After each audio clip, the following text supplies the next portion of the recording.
लगभग 2,86,00,000 और बहुत दुर्भाग्यपूर्ण बात है कि आज़ादी के 75 साल बीत जाने के बाद भी 1,81,00,000 लोग गरीबी रेखा से नीचे हैं।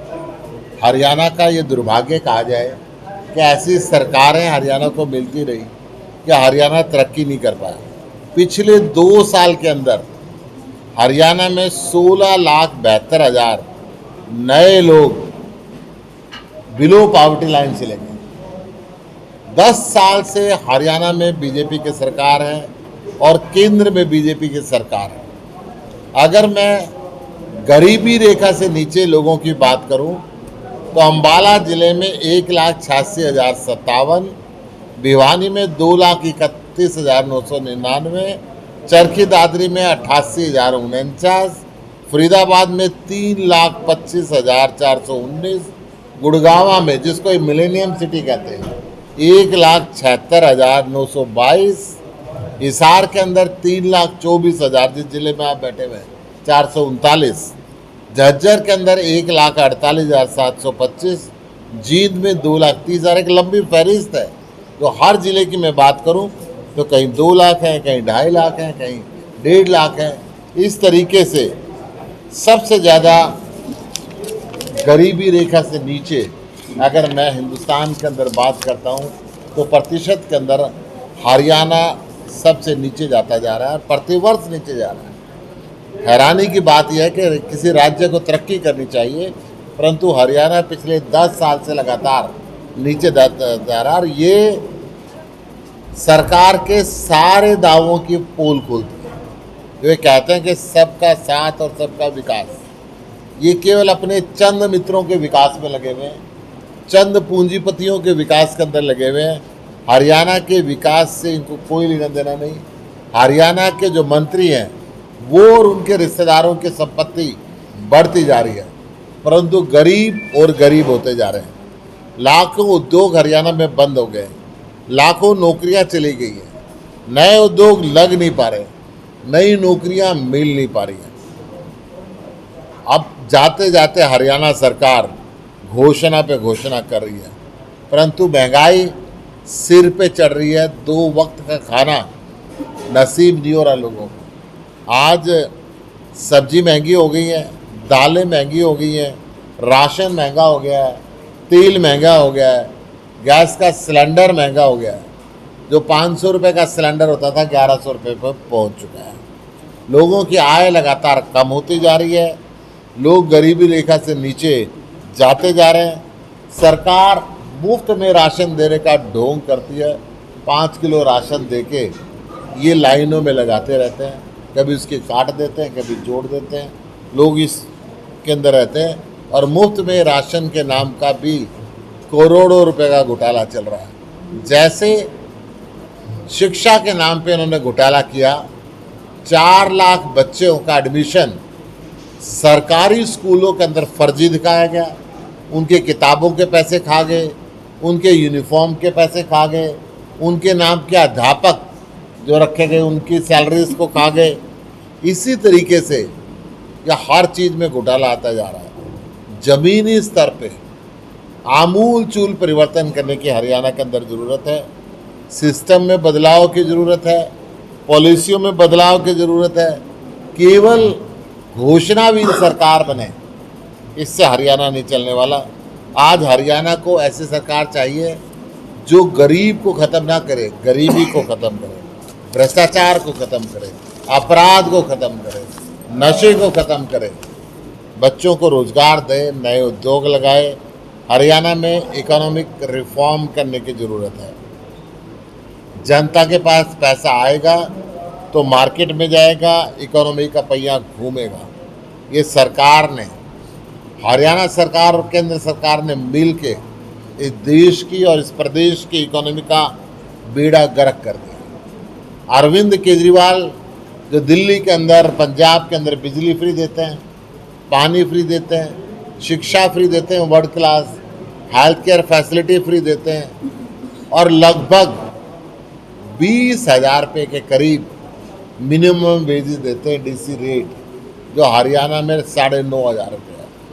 तो तो हरियाणा में अब बदलाव के लिए हरियाणा का लाल अरविंद केजरीवाल चाहिए और हरियाणा के अंदर आम आदमी पार्टी की सरकार चाहिए। सर, आज बरवाड़ा में कार्यालय का उद्घाटन किया गया है। जानना चाहे कि आम आदमी पार्टी ने विधानसभा चुनाव की तैयारियों के लिए कमर कस की। आम आदमी पार्टी ने जन संवाद कार्यक्रम शुरू कर रखा है।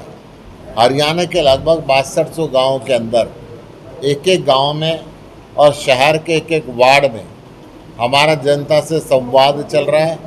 जनता की क्या क्या परेशानियां हैं हम उसको भी नोट करते जा रहे हैं और किस प्रकार दिल्ली और पंजाब के अंदर वेलफेयर स्कीम्स हमने लागू की हैं, शिक्षा और चिकित्सा के क्षेत्र में महत्वपूर्ण परिवर्तन किया है, बिजली पानी फ्री देने का सिस्टम शुरू किया है, सारे कच्चे कर्मचारियों को पक्का करने का किया है, नशे के खिलाफ मुहिम जो शुरुआत करके नशे का खात्मा किया है, ये गांव-गांव तक पहुंचा।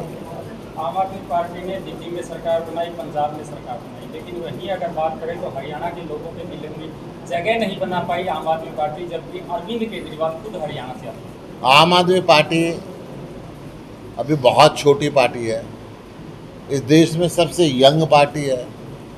इस देश के अंदर कोई भी पार्टी इतने कम समय में एक राज्य से अधिक राज्यों में सरकार बनाने वाली पहली पार्टी है। कोई भी इतने कम समय में नेशनल पार्टी बनने वाली पहली पार्टी है। आम आदमी पार्टी हरियाणा के अंदर अभी चुनाव लड़ी कुरुक्षेत्र से 5,19,000 से ज़्यादा वोटें आम आदमी पार्टी ने ली।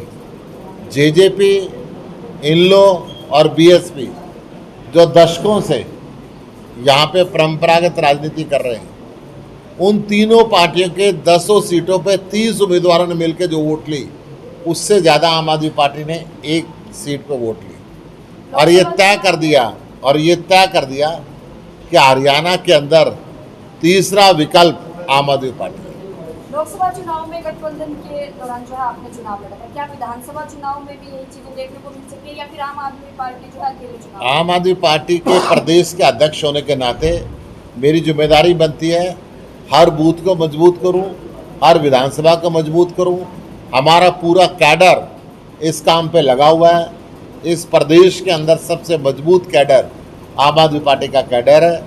परंतु ये जो गठबंधन हुआ था लोकसभा चुनाव के लिए हुआ था, विधानसभा चुनाव के लिए अंतिम फैसला अरविंद केजरीवाल जी करेंगे, हमारा राष्ट्रीय नेतृत्व। सुनने में ये बात भी आ रही है कि अगर अरविंद केजरीवाल बाहर आ जाते हैं तो ही विधानसभा चुनाव जो है अकेली आम आदमी पार्टी लड़ेगी, नहीं तो अगर वो अंदर रहते हैं तो लोकसभा चुनाव की तरह वो गठबंधन नहीं लड़ेगी। कहाँ से सुनने भाई? बहुत सारी चीजें। आम आदमी पार्टी मैंने बताया हर बूथ को मजबूत करने पे लगी हुई है, हर विधानसभा को मजबूत करने पे लगी हुई है। ये फैसला किसी भी पार्टी की पॉलिटिकल अफेयर विंग का होता है या राष्ट्रीय नेतृत्व का होता है और ये फाइनल फैसला होने। प्रदेश के मुखिया आए दिन हर रोज कोई ना कोई घोषणा कर देते हैं। आज की भी अगर बात करें तो सफाई कर्मचारियों का वेतन बढ़ाया, क्या कुछ कहना? देखिए, घोषणा सरकार बन गया है, धरातल पे कुछ नहीं करती है। घोषणा करती है इतनी नौकरियां देंगे, सारा हरियाणा बेरोजगार हो रहा है। हरियाणा के बच्चे ढंग की रास्ते से अब विदेश जाने के लिए मजबूर हैं। घर में बूढ़े माँ बाप को छोड़ने के लिए तैयार, जाने के लिए तैयार है। घंटों घंटों बिजली के लंबे कट लग रहे हैं। कई साल से लोग कच्चे कर्मचारी बन के बैठे हुए हैं, परंतु हरियाणा सरकार किसी भी तरीके से उनके कान पे जू नहीं रहेगी। एक समय था जब पंजाब में सरकार बनी थी, उस समय ज्वाइनिंग की अगर बात करें तो आम आदमी पार्टी में बाढ़ सी आ गई थी, लेकिन वहीं अगर हरियाणा की बात करें तो आदमपुर उपचुनाव हुआ, उसके बाद में एक ऐसा डेंट पड़ा कि बड़ी ज्वाइनिंग नहीं हुई। क्या कारण है? नेताओं की ज्वाइनिंग कराना चाहें तो आज भी लाइन लग जाएगी, परंतु अरविंद केजरीवाल ने कहा कि देश की जो आम जनता है वही हमारे नेता है। हम एक ऑटो रिक्शा चालक से मंत्री को करवाते हैं, हम एक ढाबे वाले से मेयर को करवाते हैं, हम एक गरीब से मुख्यमंत्री को करवाते हैं।